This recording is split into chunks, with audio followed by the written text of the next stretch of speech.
धर्म की चर्चा तो हमने सुनी थी, पर हम परम धर्म में बस इतना बोल के निकल गए थे कि आत्म कल्याण को, देह के कल्याण को धर्म कहते हैं, पर देह के भीतर जो सूक्ष्म आत्मा है उसके कल्याण को परम धर्म कहते हैं।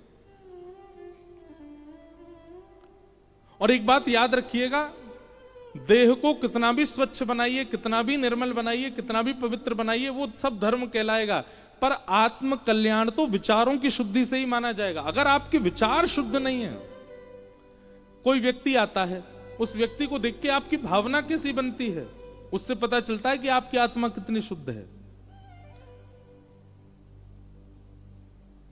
किसी के रूप को देख करके, किसी के सौंदर्य को देख करके, किसी के गुण देख करके, किसी की उज्जवलता सुन करके, किसी की प्रखरता का दर्शन करके आपका हृदय किस स्थिति में जाता, उससे आपके चित्त की निर्मलता पता चलती है।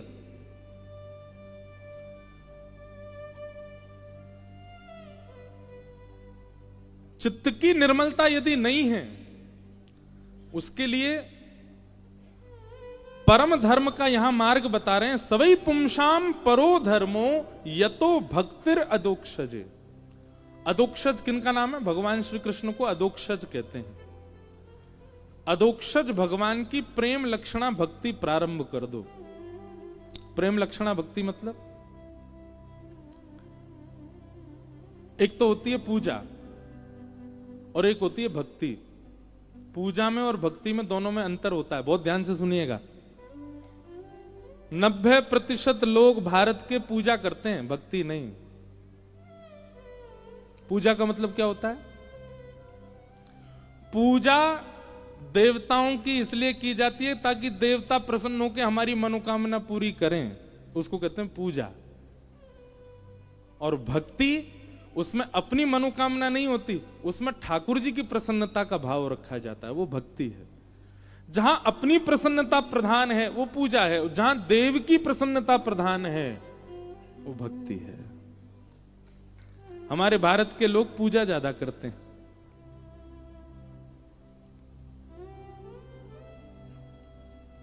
कुंभ चल रहा है,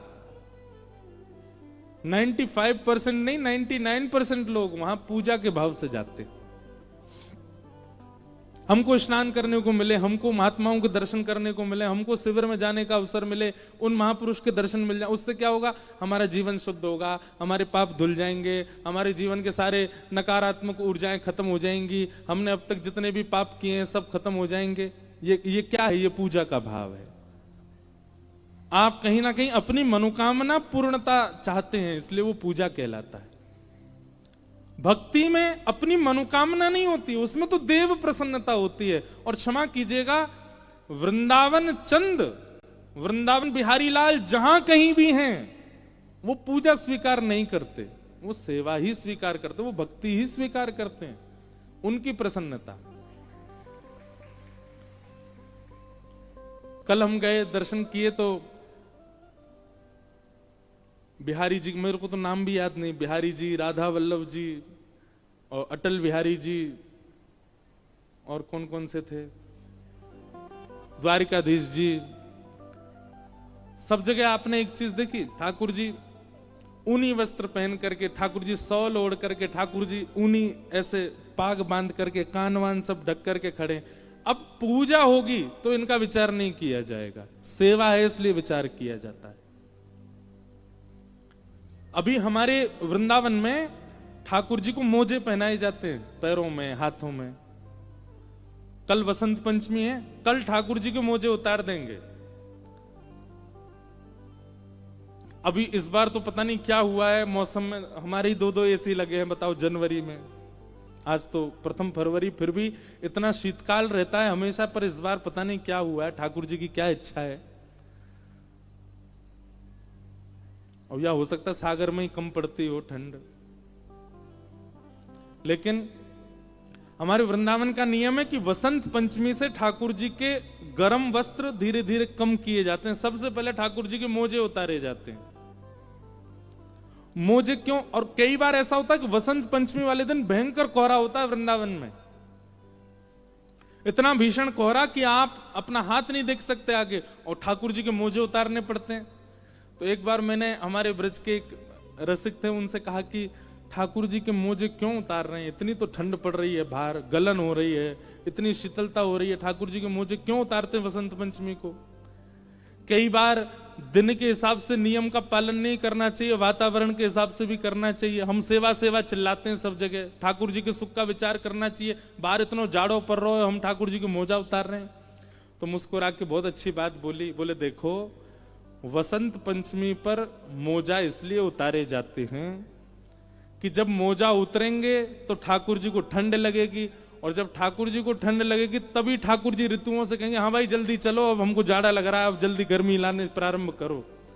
ठाकुर जी को मोजे पहना के रखेंगे तो ठाकुर जी कहेंगे बढ़िया है, क्या हमको सर्दी तो लग नहीं रही, बढ़िया जाड़ा ही रहने दो।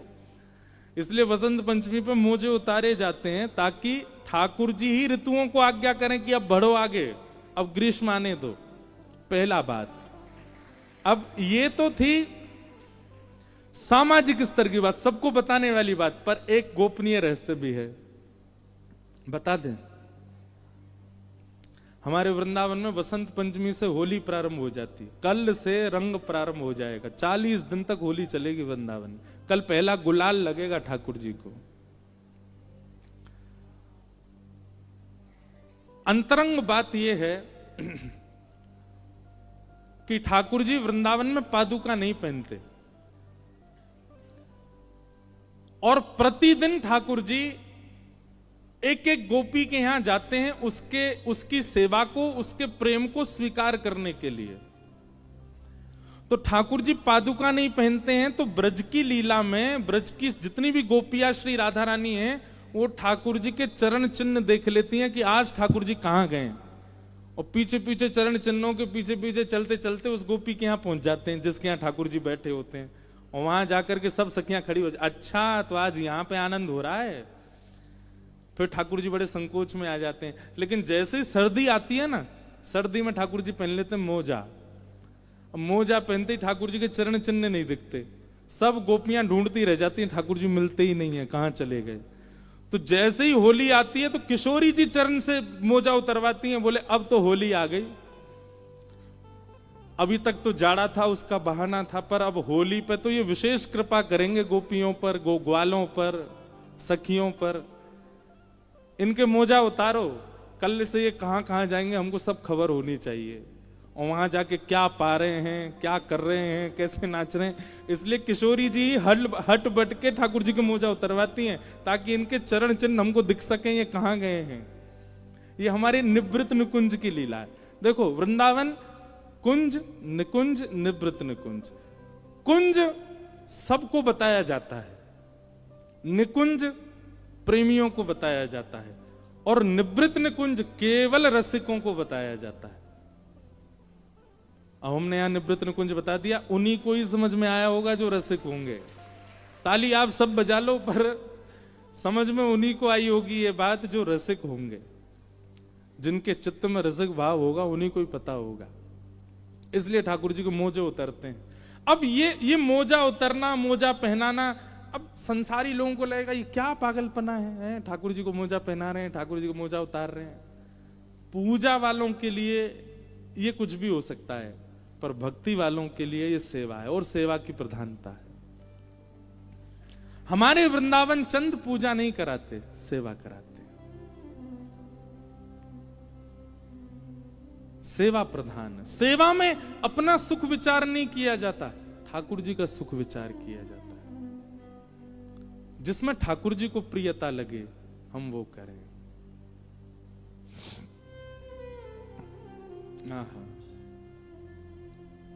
अब जैसे ठाकुर जी को प्रिय लगे ये बात मन में आती है तो एक ही पंक्ति गूंजती है मेरे चित्त में,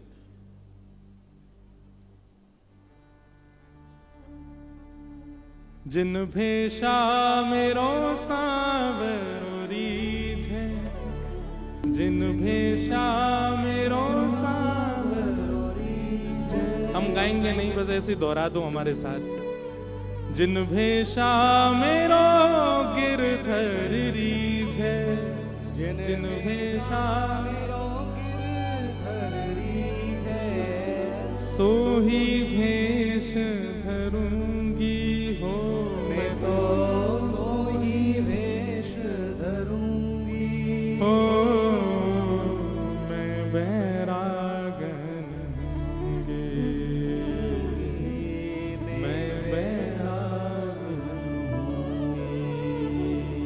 शिशुबाला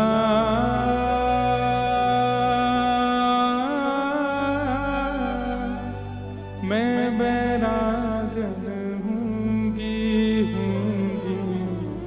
मैं बैरागन हूँगी मैं बैरागन हूँगी। कहो तो कुसुमल साड़ी रंगावा कहो तो कुसुमल साड़ी रंगावा। मीराबाई कह रही हैं अगर कोई कह दे कि सुंदर साड़ी पहनने से ठाकुर जी रिझते हैं तो मीराबाई पहन लेती हैं। उनका अपना श्रृंगार नहीं है, वो धारण करती हैं जिससे ठाकुर जी प्रसन्न हो, वो वैसे रहती हैं जिससे ठाकुर जी को प्रसन्नता हो। कहो तो कुसुमल साड़ी रंगावा कहो तो कुसुमल साड़ी। और केवल मीराबाई नहीं, हमारे हनुमान जी सिंदूर क्यों लगाते हैं प्रसिद्ध कथा सबको पता है। एक बार हनुमान जी ने देख लिया कि सीता जी सिंदूर भर रही हैं, पूछ लिया कि आप मांग में सिंदूर क्यों भरती हैं। बोले इसको देख के राम जी प्रसन्न होते हैं और दूसरी बात इससे ये प्रमाणित होता है कि हम राम जी की हैं। हनुमान जी बोले एक धारा लगाने से इतने प्रसन्न होते हैं और प्रमाणित होता है कि आप राम जी की हो, तो हम तो पूरे अंग पे लगाएंगे। ये हनुमान जी भी गा रहे हैं कहो तो कुसुमल साड़ी रंगावा कहो तो कुसुमल साड़ी रंगावा कहो तो भगवा भेष कहो तो भगवा कहो तो मोतियन मांग भरावा कहो तो मोतियन मांग भरावा कहो छिटकावा केश वाला कहो छिटकावा के अरे हाँ मैं बैरागन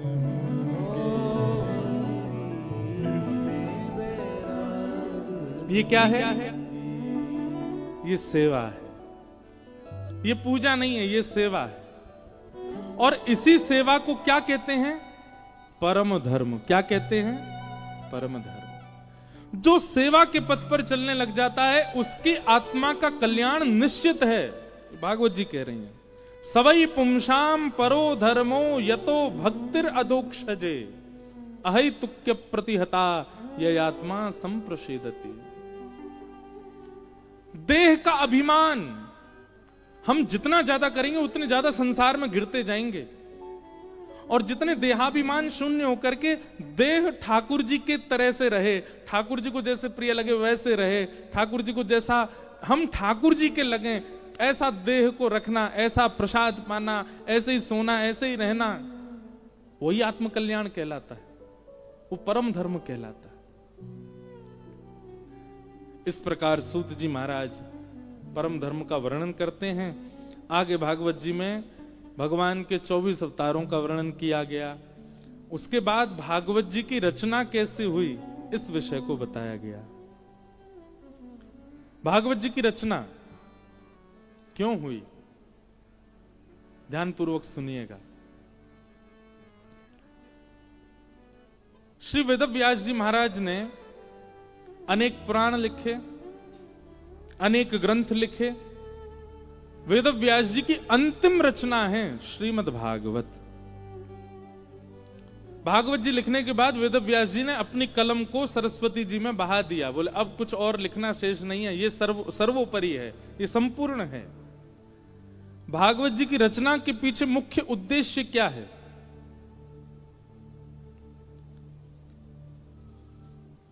चार पुरुषार्थ हैं बंधुओं, जिन चारों में हम पूरे दिन लगे रहते हैं। हमारा पूरा जीवन इन चार के पीछे ही दौड़ता रहता है। कौन कौन? चार पुरुषार्थ। सबसे पहला धर्म, दूसरा अर्थ, तीसरा काम और अंतिम मोक्ष। हर व्यक्ति धर्म के पीछे भाग रहा है। एक बात कहें, नास्तिक भी धर्म है, आस्तिक भी धर्म है। आप मंदिर जाते हो, कथा सुनते हो, तिलक लगाते हो, संत जनों को पूजते हो, वैष्णव जनों की बातें सुनते हो, तो आप आस्तिक धर्मावली हो। पर आप मंदिरों को देख के मुंह फेर लेते हो, कथाएं बताएं नहीं सुनते, संत महापुरुषों के प्रति कोई भावना नहीं, तो ये नास्तिक धर्म है, ये भी धर्म है। तो सबसे पहला हम लोगों की गति क्या है? धर्म। अच्छा देखो, धर्म का पालन सब करते हैं। कैसे? भाई सुबह उठ करके कितना भी अधार्मिक व्यक्ति क्यों ना, उसके मन में भी भावना ये आती है कि अब थोड़ा सा मैं ठीक हो जाऊं, थोड़े बाल वाल ठीक कर लूं, थोड़ा नहा धो लूं, अपना मुख पोंछ लूं, थोड़ी परफ्यूम वगैरह ही लगा लूं, थोड़ा कपड़े अच्छे पहनूं। यह भी तो एक धर्म है। शुद्धता का भले ही तनिक भाव है, पर यह भी तो धर्म कहलाता है। हम कह रहे हैं आप नहाते नहीं हो, आप अच्छे कपड़े भी नहीं पहनते हो, आप शौच क्रिया के लिए जाते हो, वह भी तो धर्म है। ये सब धर्म। आप धर्म से कहां तक बचोगे? तो धर्म के अधीन पूरा विश्व है, सब धर्म का पालन करते हैं। कोई शास्त्रीय धर्मों का पालन करते हैं और कोई अशास्त्रीय केवल जीवन धर्म का पालन करते हैं। धर्म का पालन सब करते हैं। अगर इस बात से देखा जाए तो संसार में कोई नास्तिक नहीं है, सब धर्मावली है। धर्म पहला, जैसे मकड़ी जाला होता है ना, ऐसे ही हम मानव भी इन चार जालों में ही रहते हैं, धर्म अर्थ काम मोक्ष। सबसे पहला धर्म, दूसरा अर्थ। किसी का काम नहीं चलता अर्थ के बिना, सबको चाहिए। चाहे कोई कितना भी बड़ा सन्यासी बन जाए, विरक्त बन जाए, कोई कितना भी बड़ा त्यागी महात्मा बन जाए, पैसा नहीं छूते, चिमटा रखते हैं, उससे उठा के जेब में धर लेते हैं। हाथ से नहीं छूना चाहिए।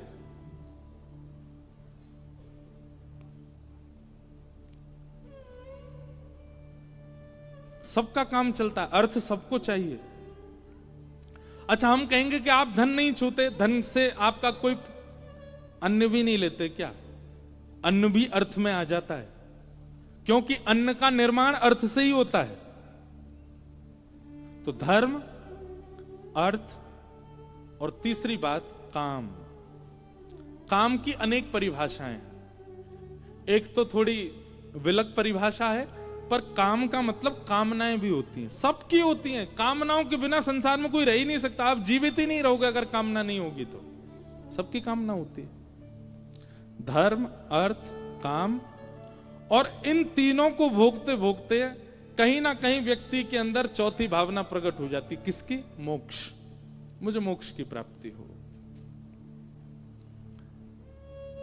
इन चारों की दौड़ में हर व्यक्ति लगा है। संसार का हर व्यक्ति धर्म, अर्थ, काम, मोक्ष के पीछे भाग रहा है। पर इनके पीछे भागते भागते कहीं ना कहीं उसके चित्त में एक अशांति लगती है। हमको 27-28 वर्ष में अशांति से लगने लगी, कितना भागें कितना भागें। हमसे बड़ी बड़ी उम्र के लोग बैठे हैं यहां पर। आप लोगों को भी कभी कभी तो लगता होगा यार जीवन क्या है, पर पूरे दिन सुबह उठो, उठ करके ये करो, भागो दौड़ो यहां से वहां, और कर करा के रात में सो जाओ, फिर सुबह से वही क्रम। धर्म अर्थ काम मोक्ष, धर्म अर्थ काम मोक्ष, धर्म अर्थ काम, और अंतिम इच्छा सबकी ये रहती मोक्ष। इन चारों की दौड़ में कहीं ना कहीं एक थकान का अनुभव होता है, एक अपूर्णता का अनुभव होता है। और वो अपूर्णता किस लिए है कि पंचम पुरुषार्थ जो है उस पर किसी की दृष्टि ही नहीं जाती है। पुरुषार्थ 5 हैं, 4 नहीं। और उस पंचम पुरुषार्थ को जन जन को बताने के लिए भागवत की रचना हुई। और वो पंचम पुरुषार्थ कौन सा है? प्रेम। क्या है? प्रेम। और अभी द्वारिका में कथा थी तो वहां मैंने कहा था कि जब प्रेम पुरुषार्थ का आप पालन करने लग जाते हो तो धर्म, अर्थ, काम और मोक्ष, ये चारों पुरुषार्थ आपके समाप्त हो जाते हैं। बहुत ध्यानपूर्वक सुनिएगा बात को। जब आप प्रेम के पथ के पथिक हो जाते हो तो कई बार प्रेमी व्यक्ति धर्म का चिंतन नहीं करता, प्रेमी व्यक्ति अर्थ का चिंतन नहीं करता, प्रेमी व्यक्ति की कोई कामना भी नहीं होती और प्रेमी को मोक्ष की भी इच्छा नहीं होती। पंचम पुरुषार्थ प्रेम है और ये प्रेम शब्द संसार में किसी के प्रति घट ही नहीं सकता, किसी के प्रति नहीं। प्रेम के मुख्य अधिकारी केवल श्यामा श्याम, केवल ठाकुर जी हैं। उन्हीं से ही हो सकता है और किसी से नहीं हो सकता। आप कहते हो आप अपनी पत्नी से बहुत प्रेम करते हैं, पत्नी कहे हम अपने पति से बहुत प्रेम करते हैं।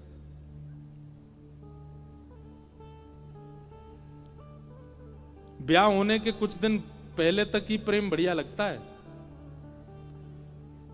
ब्याह से पहले लड़का को लड़की में साक्षात लक्ष्मी जी दिखती हैं। देखो चलती फिरती लक्ष्मी, देखो हमने लक्ष्मी नहीं देखी, ऐसी ही होती होगी। और लड़की को अपने पतिदेव में ही साक्षात नारायण दिखते हैं। परमात्मा का अंश है जिनसे मेरा ब्याह हो रहा है। और जैसे ही अति सामीप्य होता है, जैसे जैसे ब्याह होने के बाद सामीप्य बढ़ता है, फिर एक दूसरे के दोष दिखने लगते हैं। पति को पत्नी में ही शूर्पणखा दिखने लगती है और पत्नी को पति में ही काल भैरव, साक्षात काल भैरव। और आजकल तो बहुत ज्यादा हो रहा है। प्राचीन के लोग तो फिर भी बचे हुए, संभल गए। अब की जनरेशन लोगों को तो बहुत जल्दी दोष दिखने लग जाते हैं, दोष दर्शन हो जाता है। तो इसका मतलब क्या, प्रेम हो ही नहीं सकता।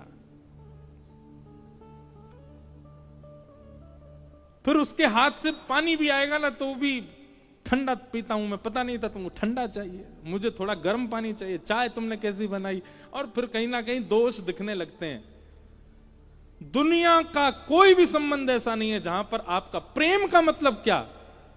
प्रेम की परिभाषा हमारे शास्त्रों में बताई कि जहां पर आपका लगाव, जहां पर आपका स्नेह प्रतिक्षण वर्धमान, वर्धित होता हो।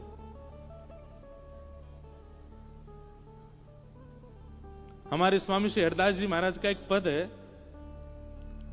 मुझे पद याद नहीं है पर बहुत अच्छा है। ठाकुर जी किशोरी जी से क्या कह रहे हैं, राधे जब जब देखूं तेरो मुख। किशोरी जी से ठाकुर जी कह रहे हैं, श्यामा जब जब देखूं तेरो मुख, तब तब नयो नयो लागे। तब तब नया नया लगता है। ठाकुर जी कहते हैं मैं किशोरी जी को देखते समय जितनी बार पलक झपकता हूं, हर पलक झपकने के बाद जब नेत्र खुलते हैं तो किशोरी जी अलग होती हैं। इसे प्रेम कहते हैं। ये हो सकता है संसार में? संसार का कैसा पता है, हर पलक के बाद में वो और घटने लगता है। हर बार पलक झपकने के बाद आपका प्रेमी और थोड़ा कम लगने लगता है। अब थोड़ा और कम, अब थोड़ा और कम, अब थोड़ा और कम। पर प्रेम किसे कहते हैं? जहां पर प्रेमी सन्मुख हो और वो जितना निहारें, जितना देखें, जितनी बार दृष्टि पड़े, उतनी बार प्रेम पहले से अधिक है। ये संसार में किसी से नहीं हो सकता, किसी से भी नहीं।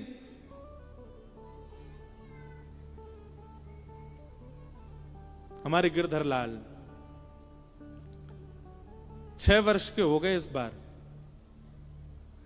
पहले वर्ष का स्वरूप दिखाऊंगा आज आपको शाम को, और अब के ठाकुर जी देखना, जमीन आसमान का अंतर होगा पहले स्वरूप में और अब के स्वरूप में। हर दिन ठाकुर जी नवीन लगते हैं।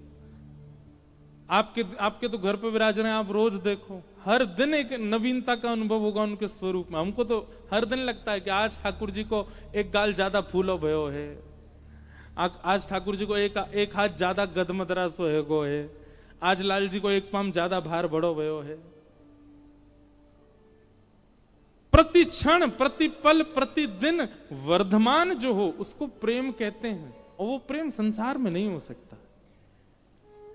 संसार में तो घटता है, संसार में तो उसकी सूक्ष्मता आती है। राधे जब जब देखूं तेरो मुख, तब तब नयो नयो लागे। तब तब नया नया लगता है। ये प्रेम